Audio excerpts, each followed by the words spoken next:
So thank you. It's good to be here. So last I checked, 3 days till Christmas. How many have all their Christmas shopping done? All right. I still have more, so you may see me at the mall. If you see me at the mall, this is what I'm going to look like right here. I do not like going to the mall. This is what you look like to me, right? I just feel like there is a group of warriors, especially in the car. And if you haven't got your Christmas tree, you might look like this right here, right? Like this might be where you're at. No, but seriously, I don't know about you, but I love this time of year because I believe that when it's Christmas, it's all about Jesus, it's all about hope, and it's all about wonder. And I don't know about you, but I know that the older I get, I need more wonder in my heart. Because the older I get, it's a little harder to have wonder. And I know this. When I feel that wonder of Christmas and I can see it in a child's eyes, I believe anything's impossible. And my hope is this, that no matter where you're at today, that as we walk through this message, there'll be something inside of your heart saying, hey, with Jesus, anything is possible. I want to hang on to that. We've been in a series, and we've really been talking about this theme of light. And we've been looking all through the scriptures at everywhere it says light, and we've been making connections about what Christ wants to do in our heart. And so today what I want to do is I want to walk through this passage in Matthew chapter 5, verse 13 through 18. And so it's this passage where Jesus is talking about light, and he's giving us this picture of a city on a hill.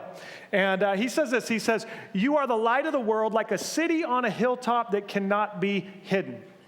Now, we've been talking about light for a while, and I've had some people ask me about, now, what does Jesus mean about the light? Who's the light? What's the light? Because Jesus says, you are the light of the world, but then in John 8, he also says, I am the light of the world. So is anybody going, hey, Jesus, which one? Are you the light? Are we the light? Who's the light, Jesus? And the answer is this. You are the light of the world. Are you the light? Yes. Jesus is the light of the world. Is he the light? Yes. Now, he also says this in verse 5:16. He says, in the same way, let your good deeds shine out for all to see, that everyone will praise your heavenly Father. So do we just reflect the light? No, it's actually better. The light that Christ brought into this world indwells inside of every follower of Jesus. That light indwells in you. It's with you. It's the spirit and power of God that you actually carry with you wherever you go. And it's way better because honestly, if it's just my light, I don't have that much, right? Like my family, they'll see me at my worst, at my darkest moments. They'll be like, you need to pray a little more. But when we see the light of Christ, it actually shines. And so we've been talking about what does it look like to shine with this spirit, knowing that we're being led by Christ with this spirit of wonder in our heart, shining out for all to see. Now, I have a question that I want to ask. In a world of darkness, can my light make a difference? Like, do we believe today that the light that we have will make a difference? And I read this statistic. I found it out of CBS. It was this national tracker poll. And the survey was done with people under the age of 30. And they were asking, can you make a difference? And people under the age of 30, they said this. 51% believe that they could change the world. 38% believe that they already are changing the world, and 11% believe that they probably can't.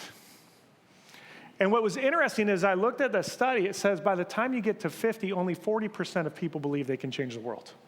And that scared me a little bit because I'm staring 50 down. Like I'm past like, oh, I'm 40, I can't believe it. Now I'm like, I'm coming to 50, like here it comes.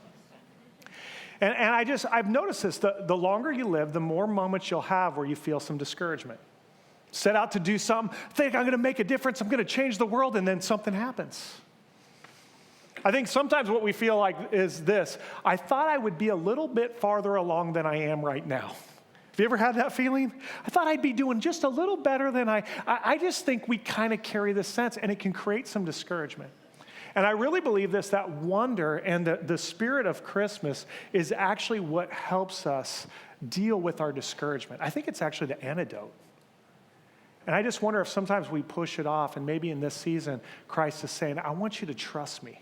that I'm with you in this season, that I'm leading you. Lean into me. Let my light fill you, indwell in you, live in you, and let it encourage and strengthen you.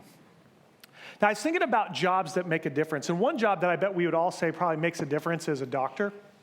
And I found this statistic that the average doctor will work 80,000 hours in their lifetime. That's either encouraging or depressing. I don't know where you're at on that. You're like, man, does that mean I'll work 80,000? Probably. 80,000 hours. What are you going to do with those 80,000 hours?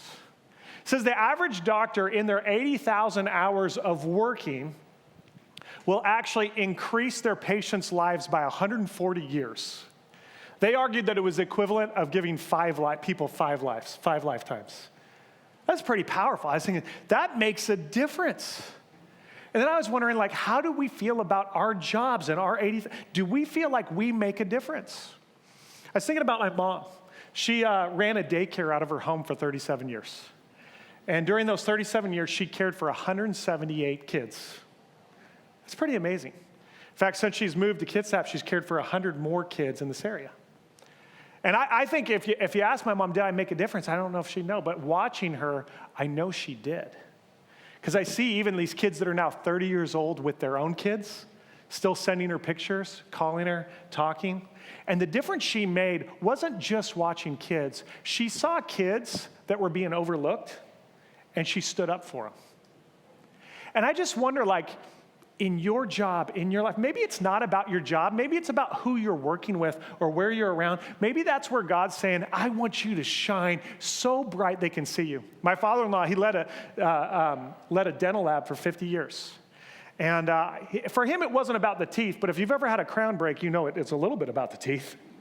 Like, I need that to chew.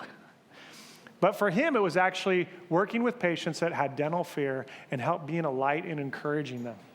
And I just wonder, in this season, is there a purpose right now that you need to gain out of your work that Christ is saying, I'm asking you to shine in those 80,000 hours?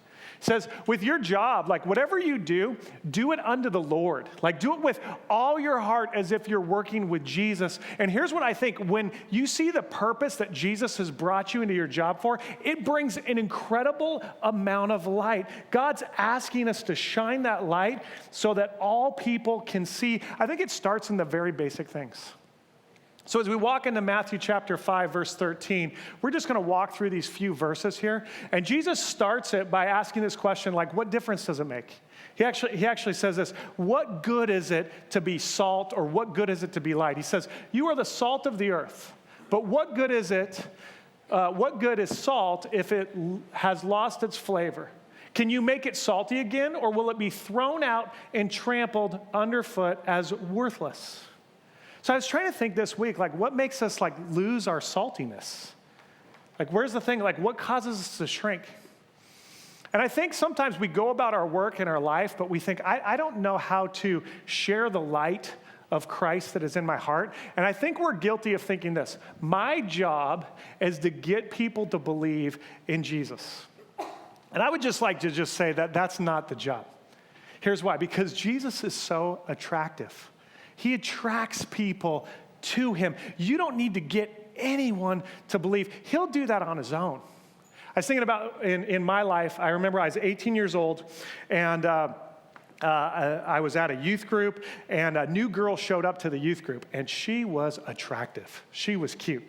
In fact, I got to know her over 6 months, and, the other boys that were at the youth group, they tried to, ask her out on dates. And about 4 or 5 guys tried to ask her out, and she kept shooting them all down. She kept telling all the boys, you're like a brother to me, which is like a burn, isn't it? Like you're not, hey, you want to go out on a date? Nah, I think of you like a brother. Oh.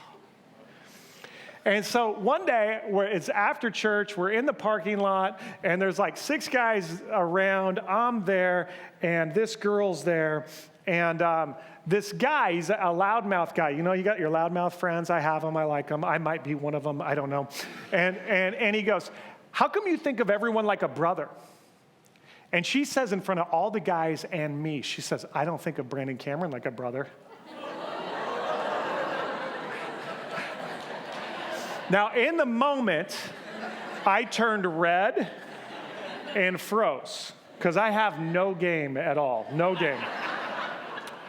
In my heart, though, I took my shirt off and ran around the parking lot, like did a couple laps, like that's what I was feeling in that moment, And the next day I made sure to call and ask her out. And I was a slow starter, but 2 years later I was married to her. Like it worked out good, right? Yeah, it worked out good. But here's my point. She didn't have to get me to do anything. There was no I wonder if I can get Brandon to like me. That was easy. It was easy. All I needed was an invitation.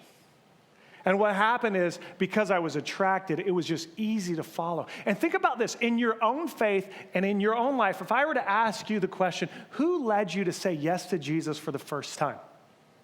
It's actually kind of, when you think about it, it's a hard question to answer. You might go, I would say, oh yeah, my parents were a big part of it. I had a Sunday school teacher that was a big part of it. And you can look at the supporting cast that was a part of it. But ultimately, what attracted you was Jesus. Jesus actually leads people to him. Our job is to shine and be a part. And the reason why is because he is so attractive. He calls us to him. And it makes all the difference. And I think when we walk around that, it makes it so much easier to shine. So I want us to look, how do we shine the brightest as a church this Christmas? So in verse 14, it says, you are the light of the world, like a city on a hilltop that cannot be hidden. So Jesus, when he thinks of us as his church like a city that cannot be hidden. And I wrote this down, connect to a community of light. When we come together, our light shines brighter, like a city on a hill. And when Jesus thought of a city, he would have thought of one city, the city of Jerusalem. And Jerusalem is literally on a hill. That's why he said it. I actually have a picture of Jerusalem. It's on a hill right here. So you can just see it. It's a city on a hill. In fact, it's the only hill around. It's the only city on the hill. It stands out. And Jesus would have grown up with the Christmas tradition of Hanukkah, which was called the Festival of Lights. And during this time, I guarantee when he thought of a city shining, he would have thought of Jerusalem during the Festival of Lights. I'm going to show you a picture of it at night, shining. You can see all of these people lit up. And he would have thought of probably a hero of Israel, which was Judas Maccabeus, who actually drove the Assyrians that had captured the city out of Jerusalem, and 3 years later consecrated the temple and restored it back to the worship of Yahweh. On that day, 3 years after the desecration, 408 years before Daniel had actually prophesied it, what happened is they gathered together and they lit the menorah. They burned incense on the altar. They actually broke bread and put it on a table, and they burnt a sacrifice. And here's what I believe. Every year as a child, when he would celebrate that, and it happened on December 25th, exactly 3 years after. And I bet you every time Jesus walked up that hill and looked at the lights of the city shining, he realized that this celebration is actually people shining about what I'm going to do. I'm going to be the sacrifice. I'm going to be the one who breaks the bread. This city shines a light because of the great work God is asking me to do. It's a city that shined to actually point to Christ. And we're actually called to be that kind of city, to believe that Christ is going to do it. And here's what happens. We shine the brightest when we're together. The second thing I wrote down is this, I'll read the second verse actually. It's Matthew 5:14. It says, no one lights a lamp and then puts it under a basket. A basket is kind of a weird thing, and I just wrote this down. Don't hide your light. Don't hide your light.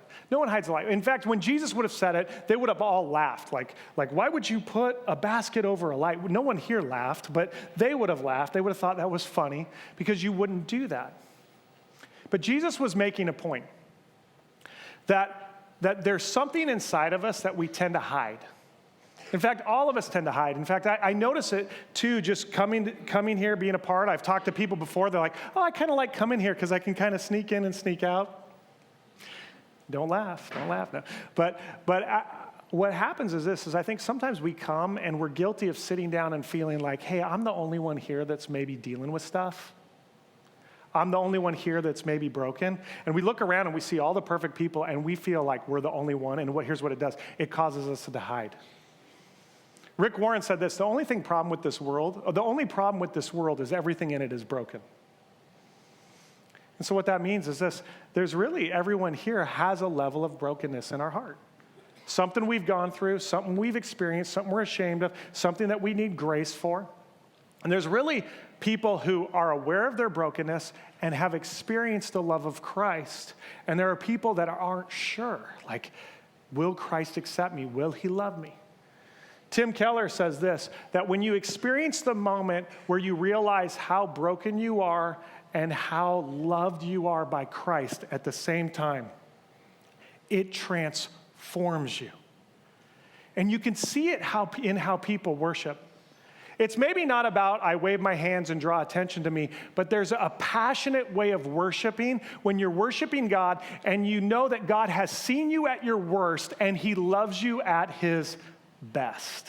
When you've experienced that kind of grace, that kind of love, it begins to change you from the inside out. And then here's what happens. You're no longer afraid of the light.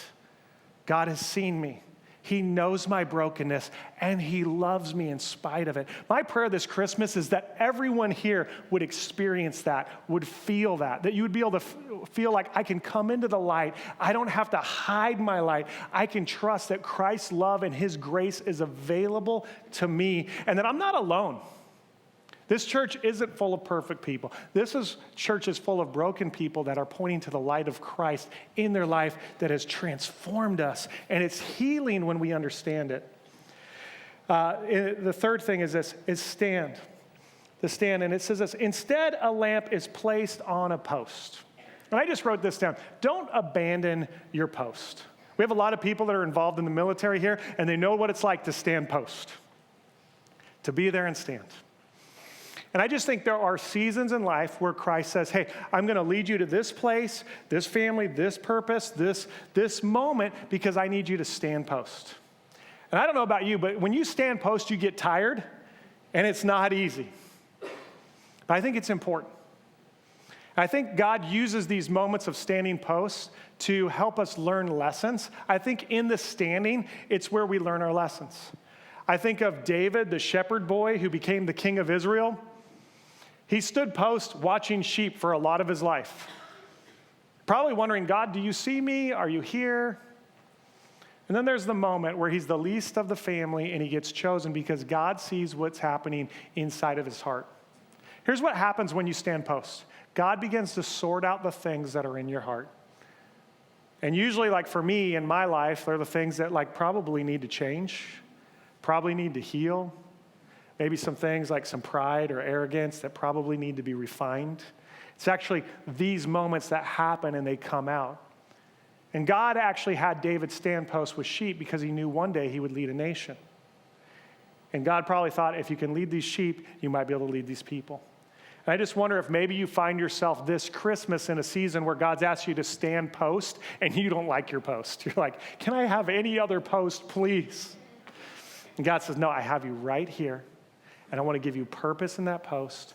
I want to help you see this is what it's about. This is what you're learning. This is what you're working on. And I'm going to trust you in it. Don't abandon your post. The fourth thing is this. In verse 15, it says, where it gives light to everyone in the house. I wrote this down. Be light to the people who you see every day. And I circled two words there. I circled the word gives, and I circled the word in. I think sometimes, at least for me, it's easier to be light outside of my house. I don't know these people. They don't know me as well. They haven't seen me at my worst, right? It's just a little bit easier but actually, if you look at the city of Jerusalem, when it was lit up, everybody would light the menorah where? In their house. And where would the light shine up? They would shine out of the house. So there's something significant to saying, how am I doing at being light in my house? And two very practical things I've learned in my years, 23 years of being married, is I've learned this, that when I give my family my time and when I serve my family, it makes all the difference. In fact, it changes the sounds in your home when you do that. Early on when we were married, like I wasn't major good at helping around the house. Like anybody have like that? Don't raise your hand. Don't point at someone. Don't nudge them. But I realized that wasn't going to help my family, and so I had to decide I'm going to be the dishes guy, I'm going to be the laundry guy, and I'm going to be the guy who chops wood. Now, the chopping wood guy, because I like fires, I like that job. No one has to ask me to do it. But the dishes and laundry guy, I don't like that job. But I noticed that when I serve my family that way, it makes a difference. In fact, I was watching last week in our home, and I watched my wife just do a great job helping my daughter with her homework. And as she was helping my daughter with her homework, 10 times I heard my daughter, literally 10, I counted. 10 times I heard my daughter say, thank you. And I just thought, when we serve each other, it changes the sounds of your home. Suddenly we hear the word, thank you. We hear sounds of grace. And I just wonder, the sounds of our home sound different when we're trying to serve each other. And I just wonder, this season, what does it look like for the light to shine in your home? And here's what I find. When I do it at first, I'm like, grumpy about it. And then when I feel like the difference, I feel like, man, I'm making a difference in my home. It changes it. The fifth and final thing I wrote down is this, serve the people around you, and they will be attracted to God. It says this, in the same way, let your good deeds shine out for all to see, so that everyone will praise your heavenly Father. It looks like us being the kind of people that are in our community saying, God, I want to be a part of this city that is shining. I want to make this city better. And I believe that God is attractive. I came across this verse this week as I was studying on lights. It's in 2 Corinthians chapter 4, verse 7.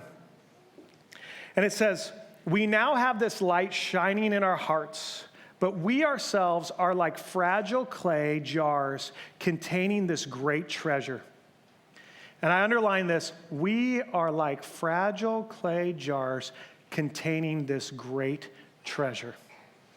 Every one of us are these clay jars, and they're fragile. They have cracks in it.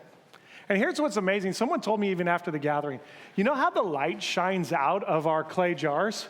It shines out because of the cracks. We feel fragile. We feel like we need that grace and that love, but it's actually out of those cracks that make all of the difference in the shine. I've learned this over the years as a pastor. When I tell stories about how I did so good, no one wants to hear those stories. No one even cares. They're like, yeah, good job, Brandon. Way to pat yourself on the back. But when I tell stories of failure and about Christ redeeming and healing, everyone leans in. Here's what we're reminded. When we feel fragile, we are reminded it's not about us. It's not about our great light. It's about His great light. And when we share those stories, here's what happens. It heals those around us, but it also heals our hearts.